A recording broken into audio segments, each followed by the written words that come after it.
जागतिक स्तरावर सर्वात आव्हानात्मक अशी अल्टिमेट ह्युमन रेस म्हणून ओळख असलेली जगातील सर्वात जुनी अशी मॅरेथॉन असून यावर्षी 99वी द काँग्रेट मॅरेथॉन असोसिएशन बोर्ड दक्षिण आफ्रिका यांच्याद्वारे रविवार दिनांक 14 जून 2026 रोजी पीटरमर्टिबर्ग येथे आयोजित करण्यात आली होती। दक्षिण आफ्रिकेतील वेळेनुसार पहाटे 5 वाजता, 5:15 आणि 5:30 अशा 3 टप्प्यात Comrades Marathon city hall Pietermaritzburg South Africa येथे सुरू झाली।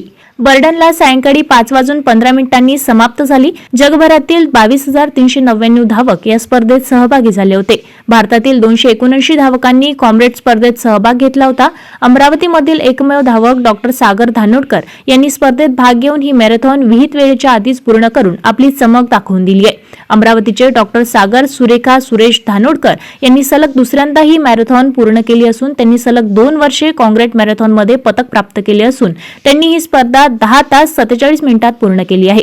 काँग्रेट मॅरेथॉन गन टाइमनुसार सुरू होते व बरोबर 12 तास नंतर ती संपते। या वेळेत नंतर कुणीही फिनिश लाईन क्रॉस करू शकत नाही। पाइन टाउन, बिन्सकोट पार्क, ड्रूमँड, कॉटोरिल्ट, उमलास रोड, मॅकोंडेगी असे 6 कट ऑफ पूर्ण करणारा स्पर्धकच या फिनिश लाईन पर्यंत पोहोचू शकतो। वेळेच्या मर्यादित कटन ऑफ पॉइंट पार न केल्यास या स्पर्धकाला तेथेच बाद करण्यात येते। सागर धानोरकर यांनी स्वतःची तयारी माहे जानेवारी 2026 पासून सुरू केली होती। एकूण 5 महिने खडतर प्रशिक्षण पूर्ण केल्यामुळे ते ही खडतर स्पर्धा यशस्वीपणे पूर्ण करू शकले। त्यांचे सर्व स्तरावरून कौतुक होत असून त्यांच्या कामगिरीमुळे अमरावतीचे नाव जागतिक पातळीवर पोहोचले आहे। त्यांनी त्यांच्या यशाचे श्रेय त्यांचे कुटुंबीय, मार्गदर्शक, सहकारी धावक, मित्रपरिवार तसेच सामाजिक, राजकीय, व्यावसायिक यांना दिले आहेत। सागर धानोरकर यांचे अमरावतीमध्ये गुरुवारी आगमन होणार असून त्यांचे भव्य स्वागत करण्यात येणार आहे।